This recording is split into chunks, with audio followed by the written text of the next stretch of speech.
بسم اللہ الرحمن الرحیم۔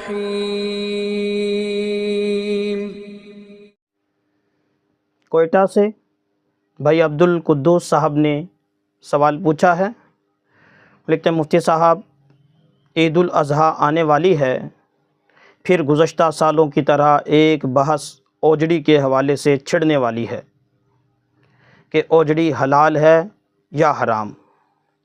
اس حوالے سے آپ کا کیا موقف ہے کہ اوجڑی حلال ہے یا حرام؟ آپ اس بارے میں کیا کہتے ہیں؟ عبد القدوس: جی میرے محترم بھائی، ہماری عوام میں ایک عیب ہے، ایک نقص ہے، ایک بیماری ہے کہ جو بات سنتے ہیں بس سنتے اس کو چل سو چل چلا دیتے ہیں، نہ اگلی بات کا پتہ ہوتا نہ پچھلی بات کا پتہ ہوتا۔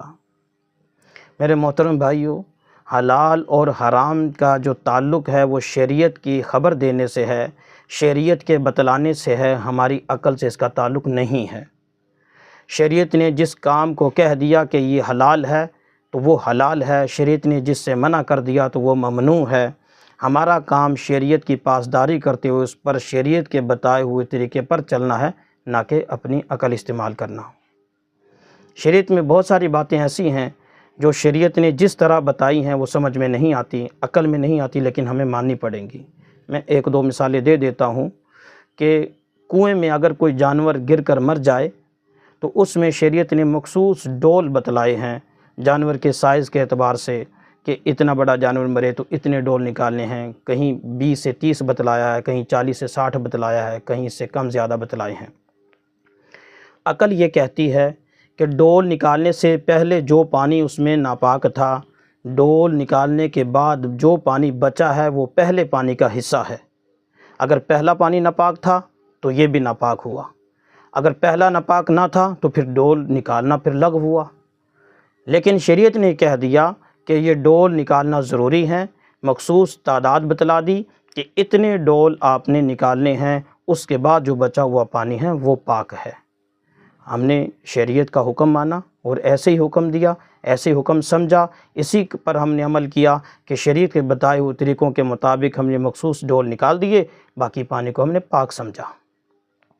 اسی طرح اگر ہم غور کریں تو کپڑا جو ہے یہ پانی سے پاک ہونا نہیں بنتا۔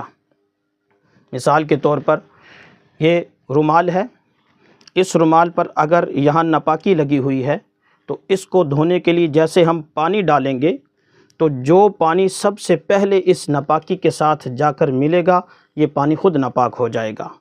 اس سے تو ناپاکی ہی بڑھنی چاہیے، یہ سارا کپڑا ناپاک ہونا چاہیے، لیکن شریعت نے کہہ دیا کہ 3 مرتبہ دھو لیا تو پاک ہو جائے گا، یہاں ہم اپنی عقل کا استعمال نہیں کریں گے۔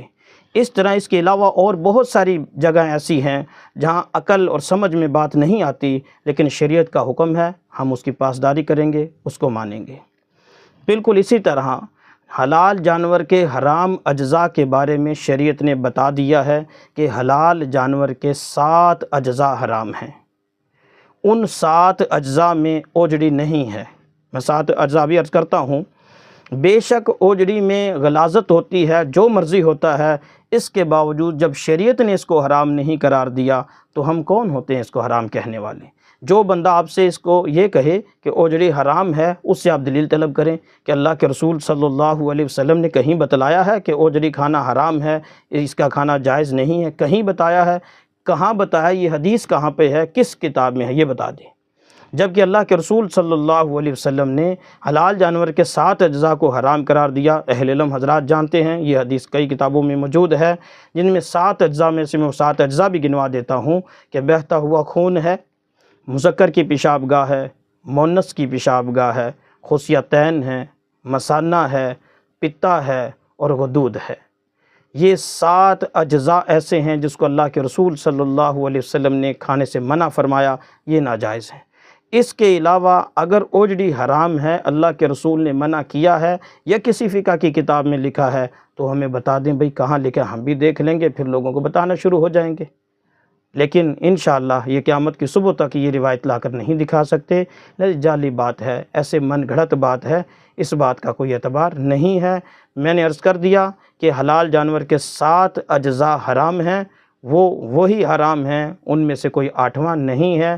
تمام فقہ کی کتابوں میں یہ بات لکھی ہوئی ہے، حدیث میں یہ بات موجود ہے، اور ہمارے تمام محققین انہی 7 اجزاء کو گنوا کر گئے ہیں۔